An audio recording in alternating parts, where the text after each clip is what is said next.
Muy bien, buenas tardes. Gracias por venir una tarde de sábado a hablar de estadística todavía.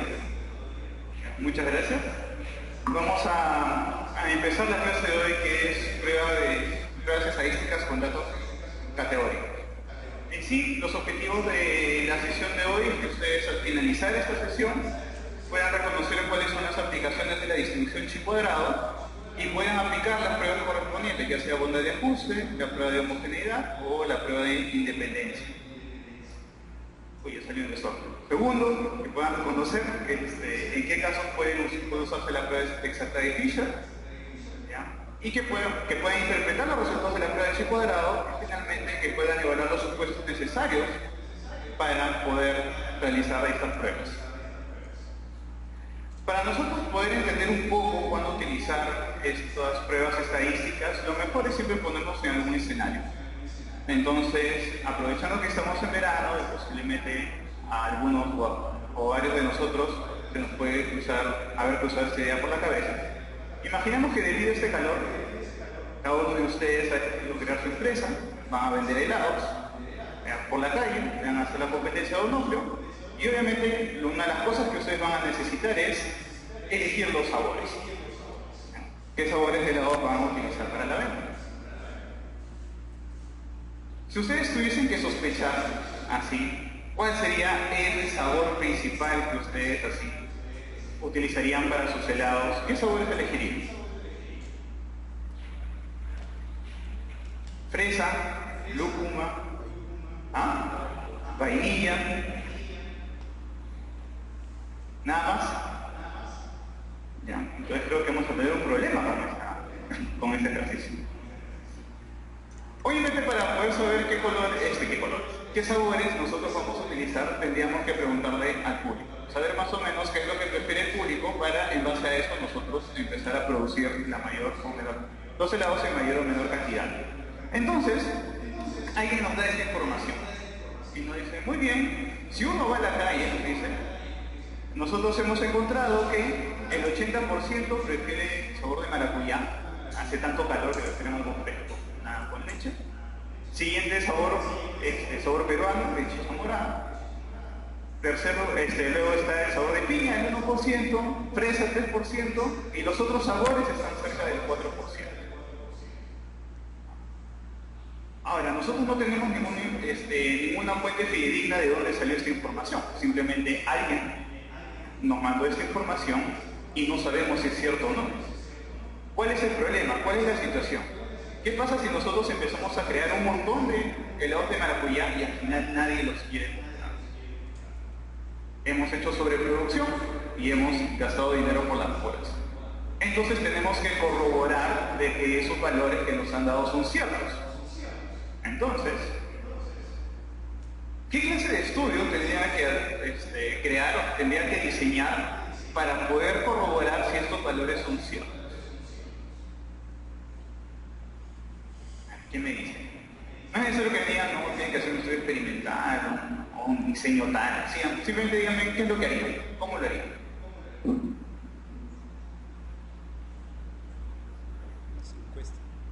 Una entrevista, pero a ver, explica mejor. Ya, una encuesta. Entonces, ya sales a la calle, buscas 100 personas, les haces una encuesta, ¿qué les preguntas?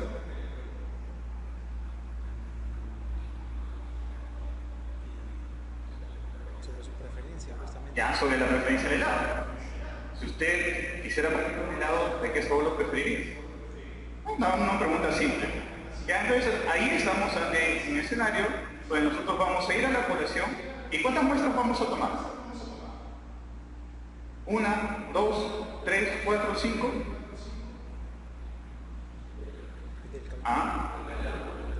El cálculo no, pero ese es el tamaño de la muestra. Pero ¿cuántas muestras cuántos grupos de personas vas a evaluar?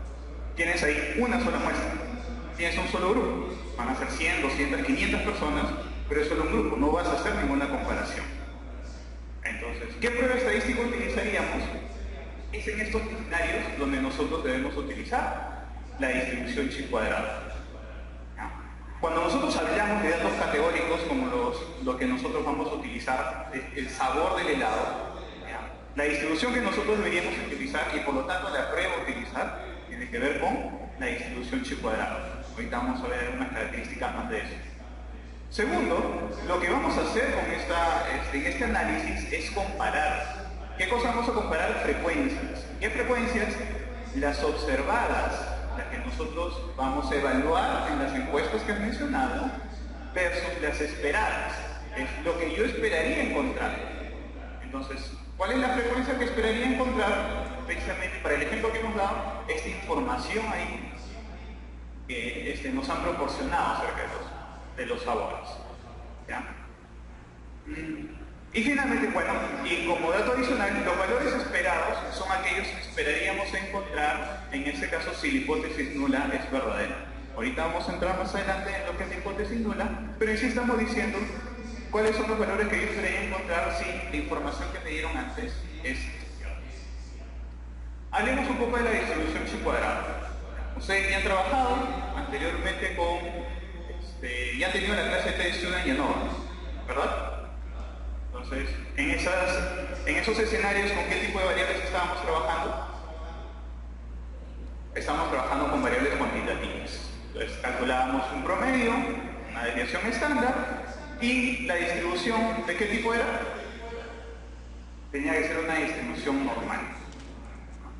Cuando nosotros hablamos de frecuencias, cuando hablamos de datos categóricos, la distribución que nosotros utilizamos es la de chi cuadrado. Y como nosotros podemos ver, la distribución chi cuadrado puede adquirir múltiples formas. No es simplemente esta forma campanada, como siempre buscábamos en casos anteriores de la distribución normal. Pero ¿de qué va a depender esta forma? Esta forma va a depender de lo que ustedes ven acá, que son los llamados grados de libertad. Entonces, según los grados de libertad que nosotros utilicemos, vamos a utilizar una forma distinta de la curva. ¿Cuál es el punto? ¿Cuál es el asunto que nosotros debemos de tener en consideración? Que obviamente para cada curva distinta, el punto crítico, la zona de rechazo, va a tener un valor distinto.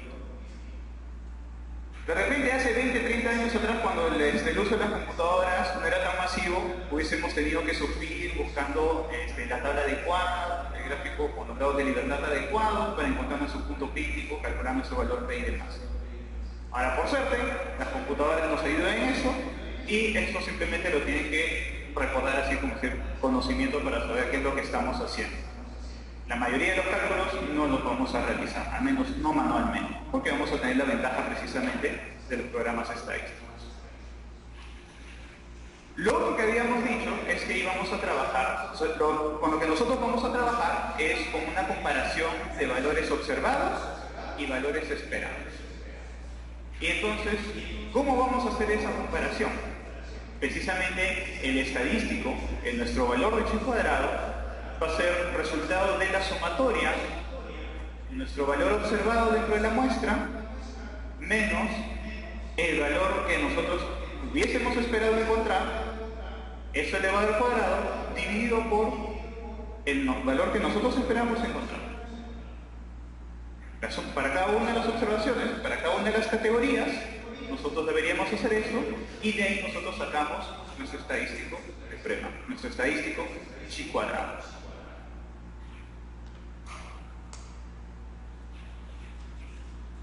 La hipótesis la vamos a ver junto con esto. Entonces ahora llegamos a nuestra pregunta, ya la pregunta de investigación. Ya tenemos el escenario, ahora definamos la pregunta. La pregunta nos dice: las frecuencias de las preferencias de sabor de los helados observadas en nuestra muestra serán consistentes con la información disponible. Entonces, como estamos emocionados con crear nuestra empresa, nosotros hemos ido a la calle y hemos entrevistado a 2.500 personas. Y en esas 2.500 personas hemos observado esta distribución. La teoría, la información que nos habían dado anteriormente nos decía que esta era la distribución. Entonces tenemos frecuencias absolutas en los valores observados, pero en los valores esperados todavía estoy en porcentaje. Entonces, ¿cómo calculo los valores que hubiese esperado encontrar en esos 2.500 sujetos. Se imaginarán, muy bien, si esto representa el 100%, el 80% de 2.500, ¿cuánto será?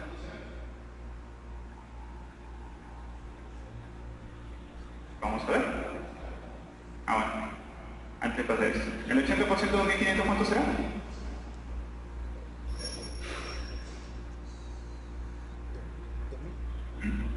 ¿Cuánto?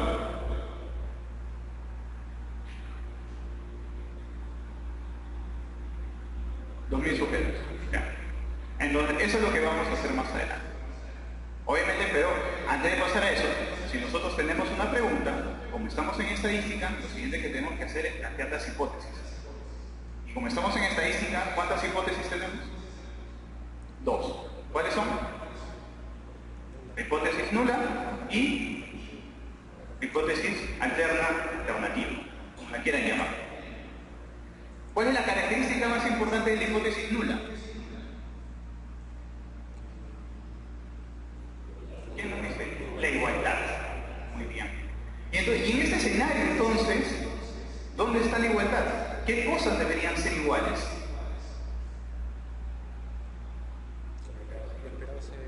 ¿Perdón?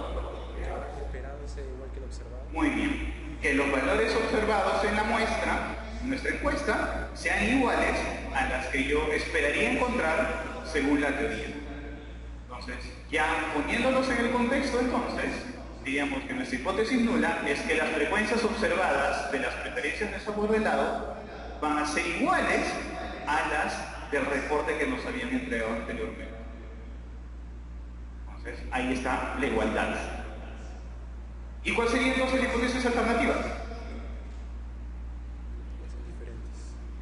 Estas mismas frecuencias, ¿ya? Ahora van a ser diferentes entre sí. Muy bien. Y ahora tenemos que evaluar supuestos. Hasta aquí. Aquí nosotros podemos ver una cosa, para hablar de una vez de por qué bondad de acústica. Hasta aquí nosotros estamos trabajando con una sola muestra. Vamos a ir a la calle y solo tenemos a una población. Y lo vamos a comparar con ¿qué? Con una distribución o con valores teóricos. Cuando nosotros utilizamos el estadístico chi cuadrado en una sola muestra, la prueba se llama prueba de bondad de acústica. Por de ahí el nombre. Si nosotros queremos hacer esta prueba, obviamente tenemos que cumplir con ciertos supuestos estadísticos. En la prueba de Student, ¿cuáles son los supuestos que tenían? Vamos a borrar esto. ¿Quién recuerda para la de Student? ¿Cuáles eran los supuestos que se tenían que evaluar? Uno fácil, obviamente ya lo dijeron, distribución normal. ¿Ya? El otro tenía que ser distribución normal. ¿Qué otros supuestos había? ¿El número de sujetos tenía que ser cuánto? ¿Ah? Menor de 30, idealmente se utiliza ahí. ¿Qué otro supuesto más? A ver, menor de 30 realmente es un punto en el cual esa prueba funciona mejor que otras, pero no es un supuesto necesario. Tú puedes tener 500 observaciones y aún así puedes utilizar predictores. Pero ¿qué supuesto? Algo que necesitas que se cumpla. Distribución normal necesitas que se cumpla. ¿Qué otra característica más necesitan que se cumpla? Muy bien, que la muestra haya sido obtenida de manera aleatoria. ¿Ya? ¿Qué más? ¿Perdón? Homoscedasticidad en la test student no es necesario, en el ANOVA sí. ¿Ya? Pero hay otra característica que es importante. Que las observaciones sean independientes. ¿Ya? Cosas que no pueden olvidar nunca es, 1, la muestra aleatoria y 2, la independencia. ¿Por qué? Porque esos supuestos son comunes a casi todas las pruebas estadísticas que ustedes van a ver en la mayor parte. ¿Ya? Hay algunas que no requieren esos supuestos, pero la mayoría, sobre todo las que vamos a ver en este curso, ya tienen esos supuestos. Entonces, esos dos no se les puede olvidar nunca. En el caso de para la prueba de chi cuadrado tenemos lo mismo en la parte de la aleatoriedad. ¿Ya? Nos dice que las observaciones deben ser independientes y eso cumple con algunas características. Uno, que el muestreo haya sido aleatorio. Dos, que la muestra tiene que ser menor del 10% de la población. Esa es una característica que se utiliza en estadística para evitar que los datos estén correlacionados. De repente muchos no lo han visto, porque casi nunca tenemos una muestra también que supere el 10% de la población. Pero es algo que se tiene que considerar, que cada sujeto va a contribuir solo a una de las celdas. Para los sabores, por ejemplo, deberíamos tener cuidado, porque una persona puede preferir más de un sabor. ¿Ya? Pero para nuestro estudio tenemos que especificar que cada persona solo ha elegido un sabor. ¿Ya? Cada sujeto debe estar en una sola celda, nada más. Y eso lo tenemos que controlar mediante la pregunta. ¿Cómo vamos a hacer la pregunta? El presupuesto importante es el tamaño de muestra suficiente. Para utilizar la prueba de la banda de ajuste, cada celda debe tener al menos 5 casos esperados. No observados, no los que nosotros vamos a encontrar en nuestra muestra, sino los esperados, los que la teoría me debería decir. ¿Ya? Esto es bastante importante porque muchas veces cometemos errores en esto y contamos el número 5 de valores observados, pero no son los valores observados, ¿ya? Es menos de 5 valores esperados. ¿Ya? Muy bien. Cuando hablamos de que íbamos a utilizar la prueba de chi cuadrado, dijimos que este análisis se iba a hacer asumiendo que la hipótesis nula sea cierta. ¿Cuál era nuestra hipótesis nula para este caso?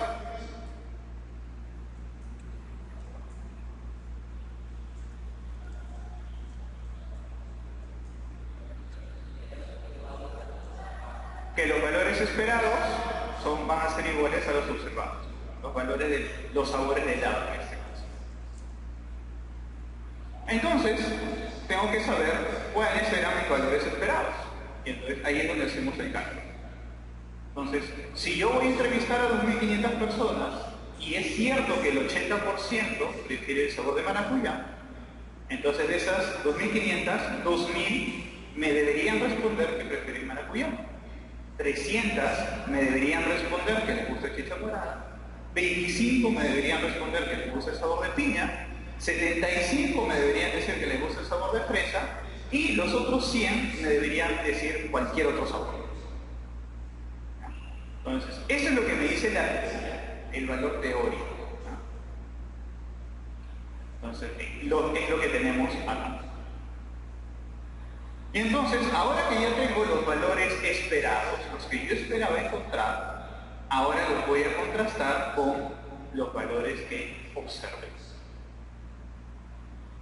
Entonces, siguiendo la fórmula que nosotros habíamos visto al inicio, vamos a poner maracuyá. Habíamos observado 1920, pero esperábamos 2000. Hacemos la resta, eso le damos el cuadrado y lo dividíamos por el valor esperado. Y eso lo vamos a hacer para cada uno de nuestros sabores. Para maracuyá, para chicha morada, para piña, para fresa y para los demás. Entonces, si fuesen iguales, si los valores observados y los valores esperados fuesen iguales, ¿cómo tendría que salir este resultado? 0. Obviamente, si esto es igual a esto, se van a restar, va a ser 0, relevo al cuadrado, sigue siendo 0, lo divido entre cualquier número, va a seguir siendo 0. Obviamente, si son diferentes, este valor cada vez se va a hacer más grande. Mientras más grande es este valor, mientras más grande es el cuadrado, entonces mayor probabilidad de rechazar nuestra hipótesis.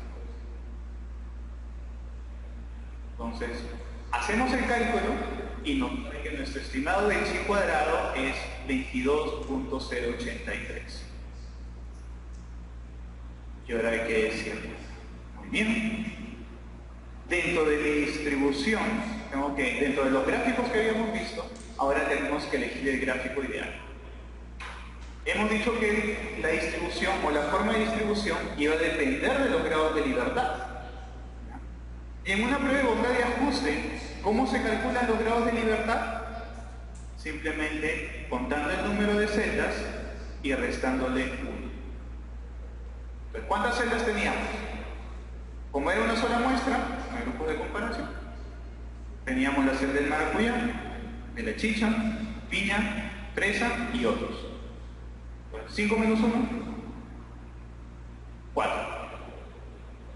Y ahí está nuestro probabilidad. Entonces, ya en ese gráfico, ¿no? Nosotros vamos, ya elegimos el gráfico que tiene 4 grados de libertad, y ahí nosotros damos este valor chi cuadrado, ese 22.083. Y con eso, nosotros vamos a obtener un valor P del 0.0002. ¿Cuál sería mi conclusión? ¿Rechazo o no rechazo la hipótesis nueva?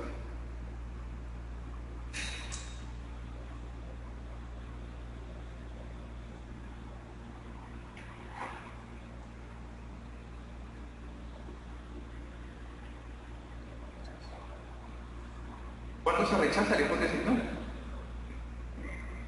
Clásicamente, cuando el valor P es menor a ¿cuánto? 0.05. Si el valor P es menor de 0.05, rechazamos la hipótesis. ¿Este valor P es menor de 0.05? Sí, 0.302. Pues rechazamos la hipótesis nula. Si rechazamos la hipótesis nula, entonces, ¿cuál va a ser nuestra conclusión final? Que las frecuencias observadas en mi muestra son diferentes a las muestras que teóricamente me habían dado. Conclusión estadística. Sin embargo, debemos tener en cuenta algo. Vamos a proceder. No sé si les ha mencionado antes, usualmente en la clase de inferencia se menciona esto, no sé si lo han mencionado ahora, pero hay un problema muy grande que nosotros tenemos con el valor P. Y es que el valor P depende mucho de algo. ¿De qué depende? Del tamaño de la muestra. Cuando la muestra es muy grande, el valor P de por sí se hace bastante pequeño y es capaz de detectar diferencias que son valores matemáticamente distintos, los va a detectar, pero que en la práctica de repente no son diferencias muy importantes. Y eso es algo que nosotros vemos en este ejercicio. El valor nos dice, estadísticamente, las distribuciones son distintas, los porcentajes son distintos. Pero ¿qué pasa si nosotros vemos los valores absolutos? 1920 versus 2000. Están por ahí. 347 con 300. También están por ahí. 19 y 25. También están por ahí. 84, 75. 130, 100. ¿Son muy diferentes?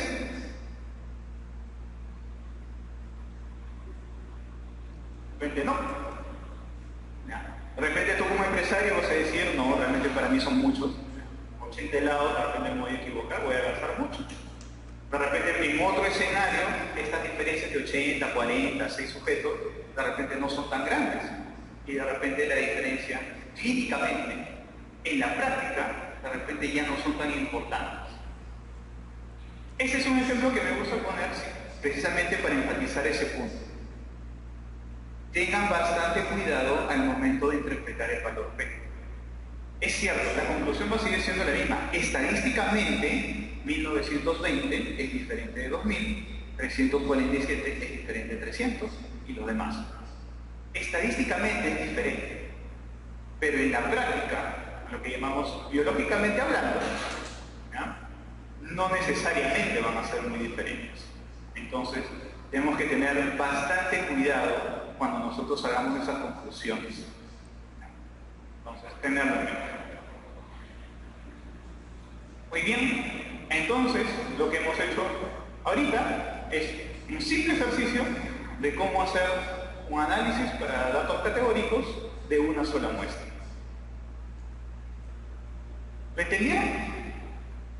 ¿Sí? ¿Está fácil o está difícil?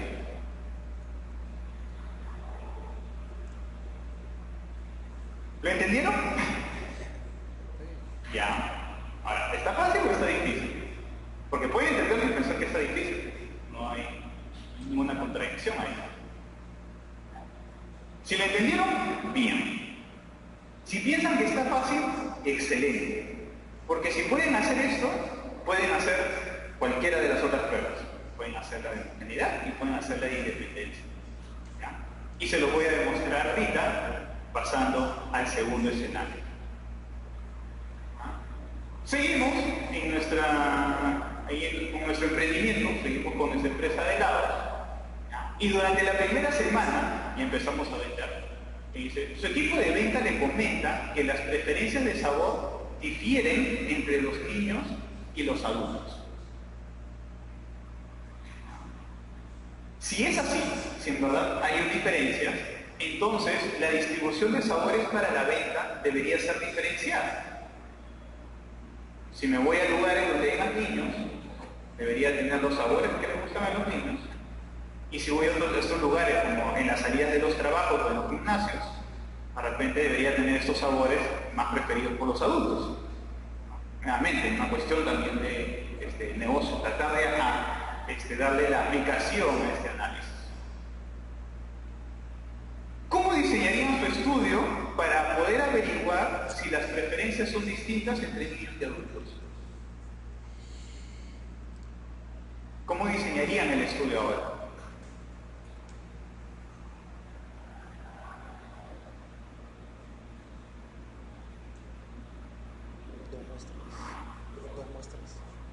Dos muestras, ya. ¿Cuáles serían tus poblaciones? Niños, adultos. Vas por un grupo de niños, les preguntas sobre su preferencia de sabor, luego vas con un grupo de adultos y les preguntas sobre su preferencia de sabor y comparan si esos valores son iguales o no. Ya, muy bien. ¿Qué prueba estadística utilizarían? Obviamente la de la clase de hoy, chi cuadrado. Porque hemos dicho para datos categóricos. En el caso anterior, solo teníamos una muestra. Ahora tenemos dos.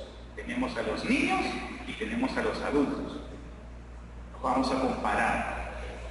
Entonces, ahí estamos hablando en estricto, ¿ya?, de la prueba chi cuadrado. Ya obtienes el nombre. Más adelante vamos a ver si es una prueba de homogeneidad o de independencia, ¿ya? Pero lo importante realmente es el ejemplo, es esto. La pregunta de investigación sería, ¿las preferencias de sabor de helados en los niños será similar a las preferencias de sabor de helado en los adultos? Si se dan cuenta, la estructura de la pregunta es casi la misma.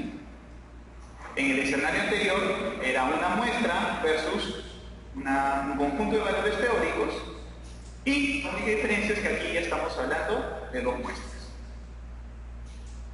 Y obviamente, como ya estoy en la primera semana, ya empecé a trabajar, ya no me da tiempo, ya no voy a entrevistar a 2.500 niños y adultos, ahora solo voy a entrevistar a unos cuantos, 80 y tantos para cada uno. Y ahora tengo estos valores. La preferencia en los niños, 20, 30, 10, 15. La preferencia en los adultos, 25, 15, 12, 20 y 10. En el de arriba hay 20, 50, 85 niños y abajo hay 20, 30, 40, 50, 60, 70, 80, 82 adultos. 85 niños, 82 adultos. Tamaño de muestra distinto. Si tenemos una pregunta, ¿qué es lo que viene? La respuesta, la hipótesis. ¿Ya? ¿Cuál sería la hipótesis nula? la pregunta que me digo. ¿Cuál sería la hipótesis número?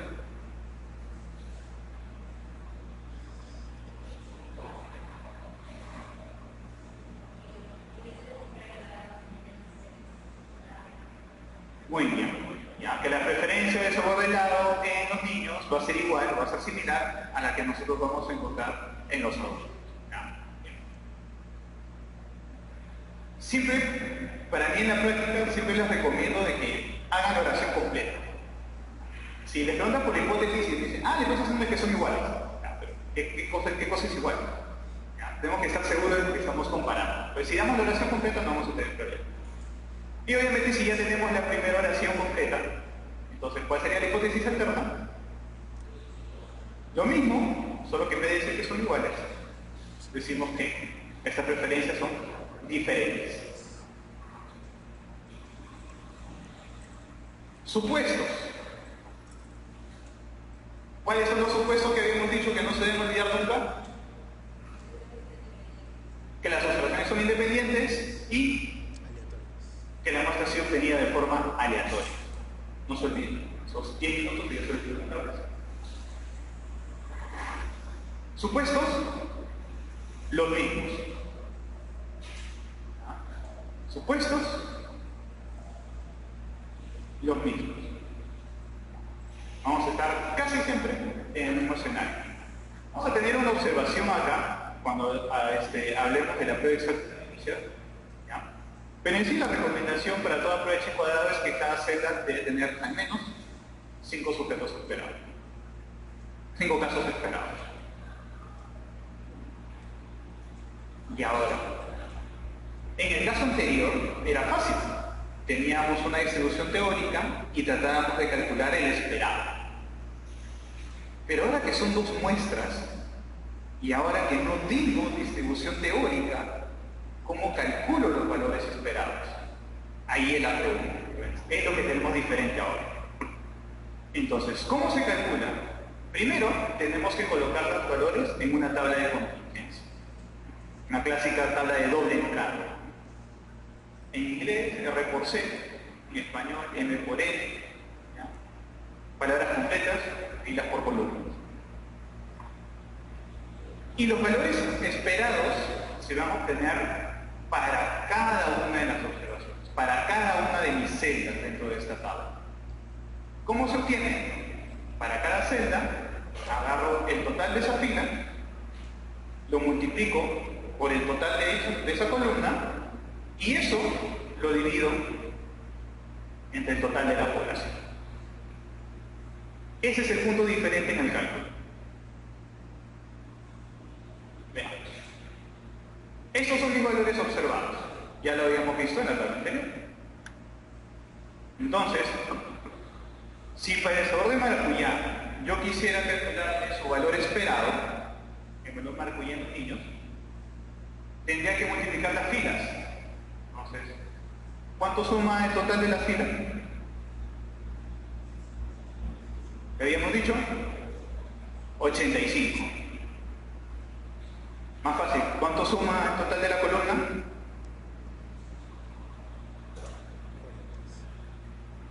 ¿Cuánto suma? 46. Eran 85 y 82. ¿Cuánto es el total de la población?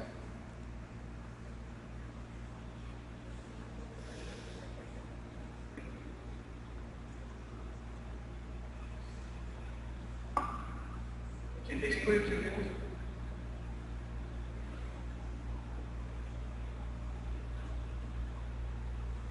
82, ¿no? Sí, 82. 167. Entonces, 85 por 45 entre 167. Si voy para la decisión morada, la fila sigue siendo la misma. 85 por, a mí sale 45, ¿ya? Entre 167. Y lo mismo van a hacer para cada una de las celdas. Bueno, al final, ustedes deben obtener algo como esto. Entonces, eso es lo que yo esperaría encontrar.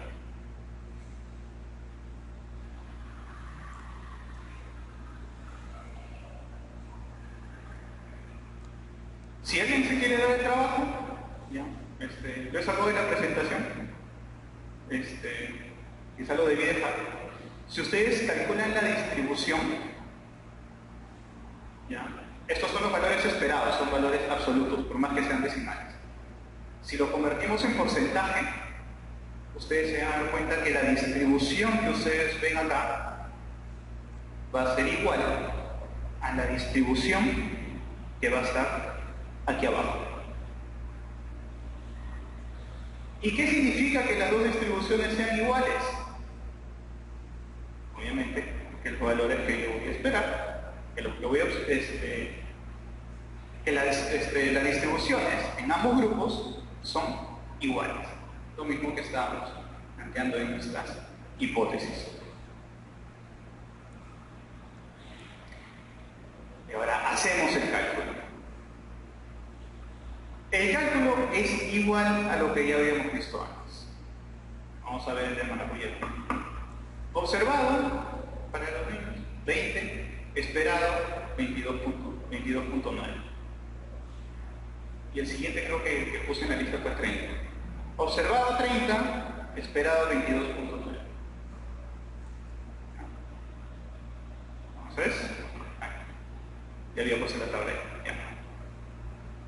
Primero observado menos el esperado elevado al cuadrado sobre el valor esperado. Más, siguiente margen. Siguiente observado 30 menos el esperado, también era 22.9 al cuadrado entre 22.9. Y lo mismo para cada una de sus celdas. Ahí están las 10 celdas.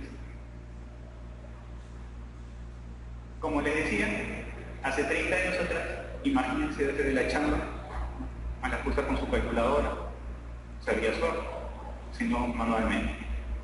Ahora, con la ayuda de la computadora, tranquilamente, rápidamente podemos obtener que el estimado del psi cuadrado es 6.4. Igual que en el escenario anterior, si es 0, que la hipótesis nula, se está cumpliendo la hipótesis nula, ¿ya? Ambos grupos tienen la misma distribución. Mientras más se aleje del 0, entonces más probabilidad de rechazar la hipótesis nula. Grados de libertad también son 4. ¿Cómo se calcula? Multiplicamos filas menos 1 por columnas menos 1. Vamos a retroceder para poder... Filas, 1, 2, menos 1, 1. Columnas, 1, 2, 3, 4, 5. Menos 1, 4. 1 por 4, 4. Igual que en el caso anterior. Valor P, 0.171. ¿Rechazamos o no rechazamos la hipótesis nula?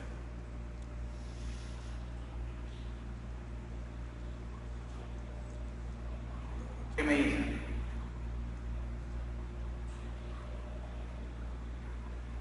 ¿Se rechaza o no se rechaza? No, no se rechaza. Mayor de 0.05. No rechazamos la hipótesis. No rechazamos la hipótesis. Si no rechazamos la hipótesis nula, entonces, al final, ¿cuál sería nuestro enunciado? ¿Cuál sería nuestra conclusión?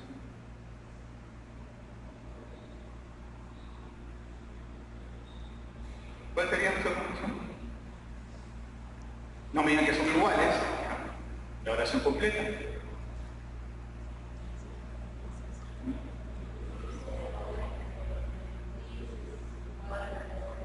Muy bien. La preferencia de los sabores de helado a los niños va a ser igual a la preferencia de los adultos.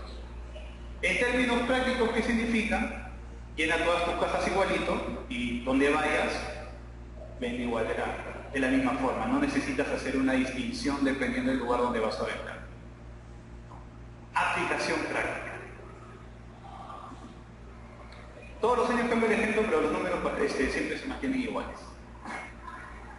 El punto es, siempre tenemos que encontrar en la aplicación práctica la estadística. La estadística no es simplemente terminar en el enunciado y decir, ah, si rechazamos la hipótesis nula, mis resultados son significativos o no. ¿Ya? Una vez que ustedes tienen el resultado, tienen que decir muy bien, ¿cómo utilizo este resultado? Y es lo que nosotros hemos hecho ahora. Antes de pasar ya para las últimas dos diapositivas. ¿Ha quedado claro entonces? En este caso, esta prueba de chi cuadrado de dos, en este caso para dos muestras, para dos poblaciones. ¿Sí? ¿Ha quedado alguna duda? ¿Algo que no haya quedado claro?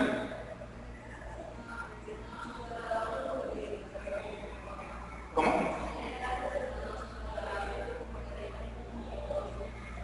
Ah, ok. Eso me dice las frecuencias. Ustedes deben haber visto, imagínense que están en su prueba de distribución normal. ¿Ya? Tienen su distribución normal y ustedes tienen un valor Z, ¿se acuerdan? ¿Ya? Y que ese valor Z estaba asociado a una probabilidad, una frecuencia de porcentajes y demás. ¿Ya? Esto es casi un equivalente.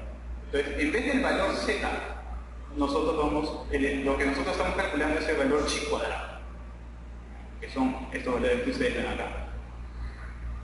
Y esos valores chi cuadrado van a estar relacionados a una probabilidad de encontrar esos valores. Por ejemplo, ya que estamos en el ejemplo de acá, entonces habíamos dicho que estamos trabajando con un estudio de 4 grados de libertad, entonces es el azulito, deberíamos trabajar con este gráfico de acá. Y el resultado del chi cuadrado había salido 6 punto algo, ¿no? Entonces estaríamos por acá. Entonces, y te dice, entonces cuando tú calculas el valor P, tú utilizas este punto de corte y toda la probabilidad que tú encuentras acá, todo este porcentaje de la curva de acá en adelante, eso es lo que se convierte en tu valor P. Entonces, ahí está la relación. Entonces, para un chi cuadrado de 6 punto algo, la probabilidad que se encuentra de acá en adelante es del 0.10 y tanto que habíamos encontrado. ¿Ya? Y es lo mismo que ustedes utilizan para todas sus demás pruebas. En la T-Student utilizan pues el valor T, en el ANOD utilizan el valor F, ¿ya? Y demás, así para cada una de las pruebas. Esa es la relación que realmente ustedes tienen. Obviamente, como ya lo dijimos, ustedes, si buscan en los libros antiguos, van a encontrar al final de los libros de estadística tablas, ¿ya? Con las formas no dibujaban las formas de la distribución, pero le decían, ¿no? Para el estadístico chi cuadrado, tu valor P es tanto. Y así unas tablas enormes, 10, 20, 30 páginas, así para cada uno de los chi cuadrados que podrías encontrar. Para el 6.4, de ahí para adelante, estaba el 17% de la distribución. En el ejemplo anterior habíamos visto que el chi cuadrado salía 22. Entonces, si es 22, estaba por allá, por la puerta, más allá, ¿no? Y si a eso le calculas cuál es la probabilidad, pues eso salía 0.0002%, ¿no? De la distribución, recién te queda por ahí, ¿no? Esa es la utilidad que se le da. Para eso nosotros lo manejamos. ¿Alguna otra pregunta? ¿No? Muy bien. Entonces vamos con el punto crítico. Realmente hacer más ejercicios de esto no necesitamos. No lo necesitamos, ¿por qué? Porque la parte matemática es la misma. Si han entendido los dos ejemplos anteriores, como ya les dije, pueden hacer cualquier análisis. Entonces ahora viene la parte un poco más teórica, más de conceptos. ¿Prueba de homogeneidad o prueba de independencia? ¿Qué clase de análisis estoy haciendo? Entonces podemos leer esos enunciados. Y nos dice, la prueba de homogeneidad evalúa si dos o más subgrupos de una población comparten la misma distribución de frecuencias de una única variable. Como el ejemplo anterior. Teníamos dos poblaciones, niños, adultos, ¿ya?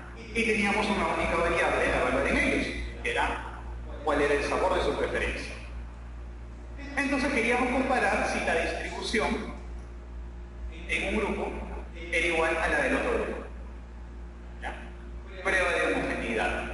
Queremos saber si las poblaciones son homogéneas, son iguales. Por otro lado, la prueba de independencia evalúa si dos variables categóricas están asociadas entre sí dentro de una misma población. Por ejemplo, yo quiero ver aparición stroke y quiero compararlo en una población donde yo sé que tengo hipertensos y no hipertensos. Y quiero ver si tienen la misma frecuencia de accidente cerebrovascular, derrame cerebral.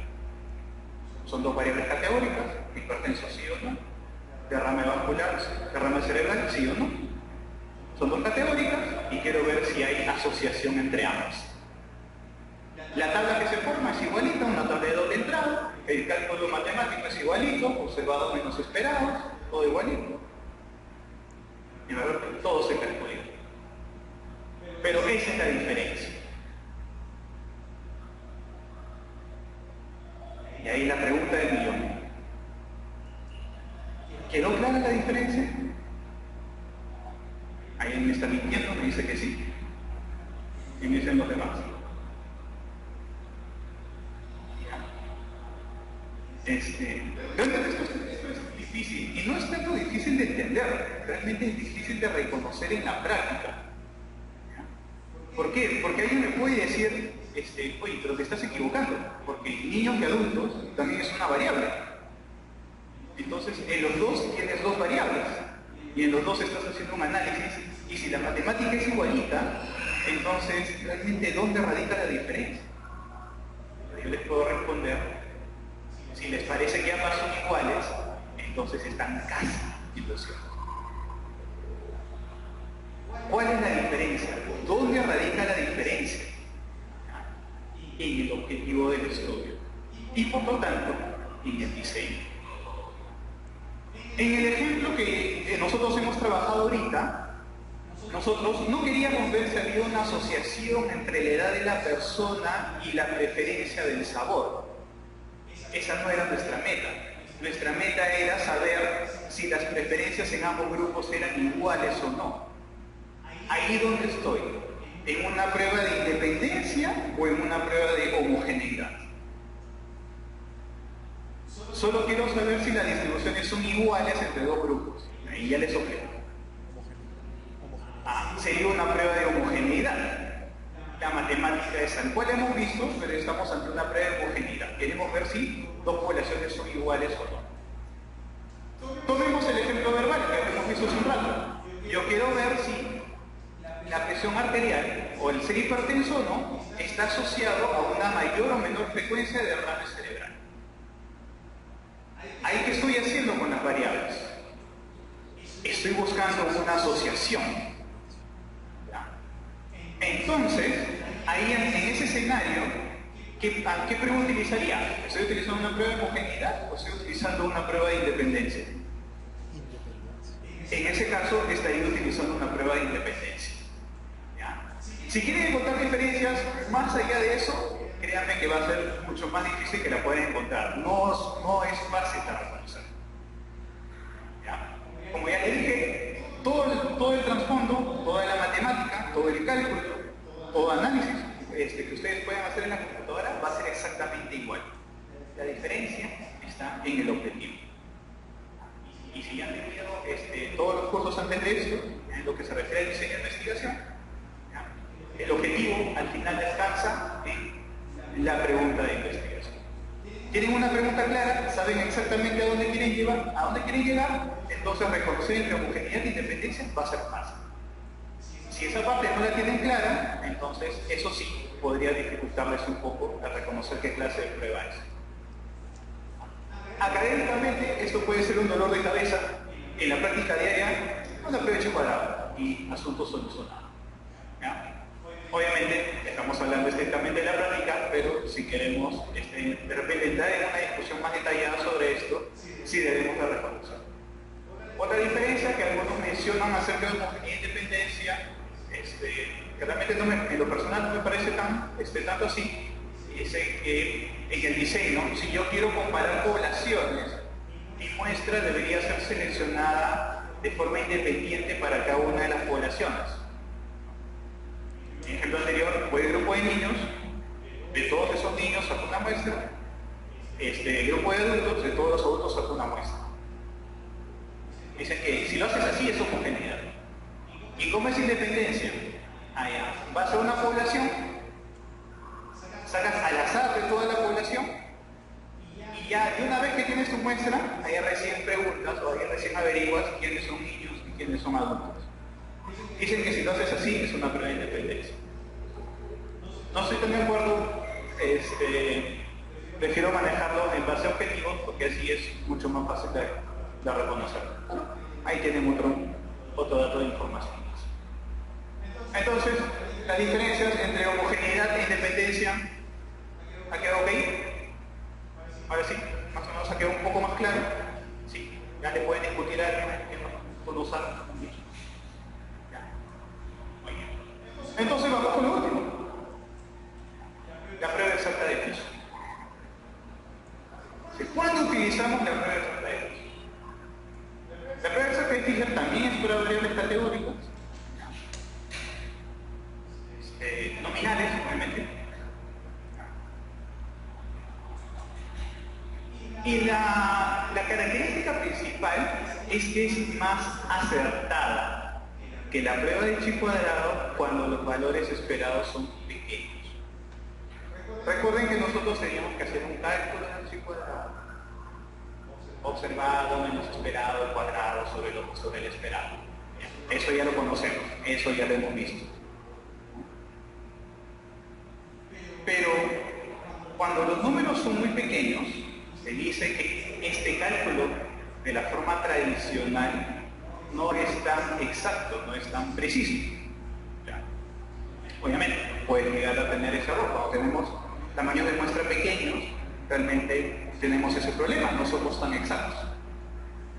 Entonces llegó este sujeto, Fisher, y dijo, no, aquí tenemos un problema. Si el cálculo del estadístico chi cuadrado no es exacto, el valor P que nosotros vamos a calcular tampoco va a ser exacto y vamos a tener un problema. Entonces, a su prueba estadística que a los valores que nosotros hemos encontrado, esa fórmula de observado menos esperado y demás, se le hace una corrección, ¿ya? Y con eso le cambia de nombre a la prueba y le pone la prueba exacta de Fisher. ¿Por qué exacta? Precisamente porque es más certero en el cálculo del estadístico del chi cuadrado. En escenarios donde la población es pequeña, los valores esperados son pequeños. Tradicionalmente se decía que la exacta de Fisher solo se utiliza en tablas de 2×2. Vamos a romper ese mito el día de hoy. No es cierto. Puedes utilizar la exacta de Fisher para cualquier clase de tamaño. Tablas m por m, 3×5, 10×20, 2×2, la que quieras. ¿Ya? Pero son especialmente útiles, como ya dijimos, cuando la muestra es pequeña. Cuando el n es menor de 20, básicamente tablas 2×2. 4 celdas, 5 en cada uno, deberían ser 20 observaciones. Si tienes menos de 20, obviamente tus valores esperados van a tener. Alguna celda va a tener menos de 5. Que eso es al final lo que a nosotros nos interesa. Si en su tabla, sea del tamaño que sea, más del 20% de las celdas tienen valores esperados menores de 5, recomendación, no utilices la prueba de chi cuadrado, utiliza la prueba exacta de Fisher. Es una pequeña corrección matemática a la fórmula que nosotros ya hemos visto. Todo lo demás funciona igual. ¿Ya? El valor, la interpretación del valor P, la hipótesis, todo funciona de manera idéntica. Ese es el punto a tener en cuenta. Simplemente el tamaño de muestra. Profesor, ¿y si el tamaño de muestra es grande, también puedo utilizar exacta de Fisher? Sí, también la podrías utilizar. Pero Obviamente, como esta prueba fue diseñada para escenarios en el que el tamaño de muestra es pequeño, cuando ya el tamaño de muestra se empieza a hacer más grande, ya empieza a perder esa capacidad. Y ya más bien te empiezan a llevar al error. Puede llevarte al error porque está haciendo una sobrecorrección para un escenario. Hace una sobrecorrección del tamaño de muestra de un escenario que no le corresponde. Entonces, no conviene. Entonces, tener bastante cuidado en qué momento lo aplican. ¿Tienen este escenario? ¿Quieren usar Exact Fisher? Muy bien, perfecto. Cualquier otro escenario, de preferencia, utilicen la prueba de chi cuadrado tradicional, lo que hemos visto. Ya dependiendo de su objetivo, será de homogeneidad o será de independencia. Muy bien. Justo una hora. No sé si alguno de ustedes alguna pregunta adicional. Dale. Acerca de esta prueba, chi cuadrado. Muy bien. Solo para asegurarme, porque nunca me gusta dar una clase sin asegurarme que he cumplido con los objetivos. Aplicación de la distribución chi cuadrado. ¿Cuándo utilizamos bondad de ajuste? Cuando queremos comparar ¿qué? Un valor esperado con... Ya, pues eso es en todos. Pero ¿cuándo utilizamos? Aquí tenemos tres: bondad de ajuste, independencia y homogeneidad. ¿Cuándo utilizamos bondad de ajuste?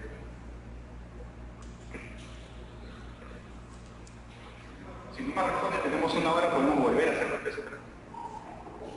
¿Qué habéis dicho?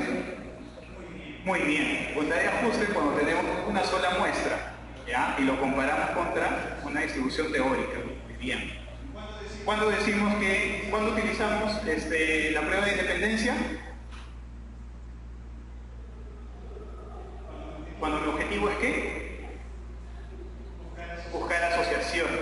Muy bien. ¿Cuándo utilizamos la prueba de homogeneidad?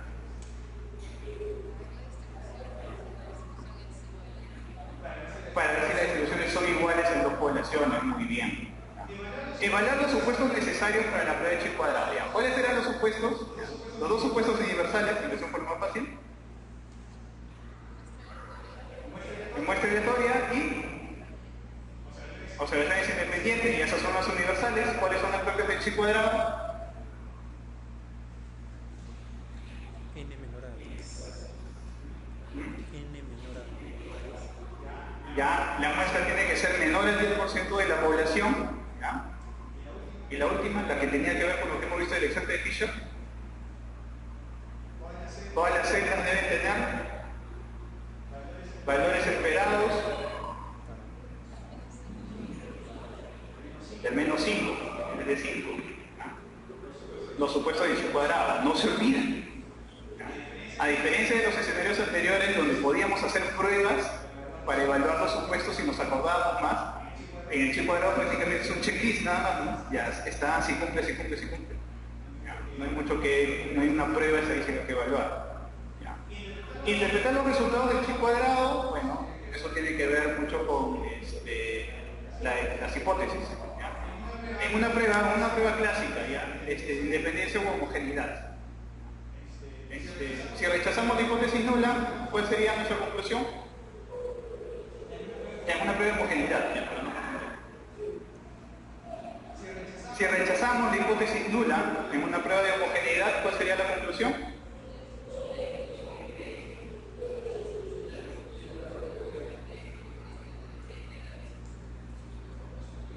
Muy bien, la distribución es, en una muestra, la distribución de una muestra es diferente a la distribución de la otra. Y si no rechazamos la hipótesis nula, ¿cuál sería la conclusión?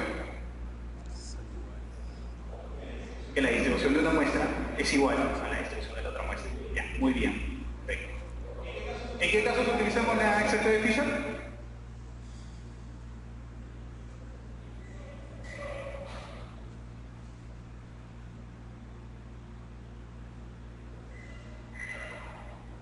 No, ya estamos tan cerca, no tengo que repetir la clase. Y lo acabamos de ganar. ¿Ah? cuando la población es pequeña, por ejemplo, cuando es menor de 20, o cuando tengo valores esperados menores de 5. ¿En cuántas celdas? En más del 20% de las celdas. ¿Son bastantes números? Sí, son bastantes números. Lo siento, es estadística, tiene que haber bastantes números. ¿Ya? Pero igual, se les puede olvidar, ¿ya? Pero aunque acuérdense de que hay algo que se les está olvidando. Como siempre le digo a algunos, mientras sepas que son 5 tus supuestos para evaluar, o son 2 las condiciones, así no te acuerdas cuáles son, al menos sabes que hay condiciones que tienes que verificar y las vas a buscar cuáles son. Mientras recuerden que existen esas condiciones, yo me doy por bien servido. Muy bien, entonces hemos cumplido los objetivos de la clase y con eso terminaríamos la tarde de hoy. Muchas gracias.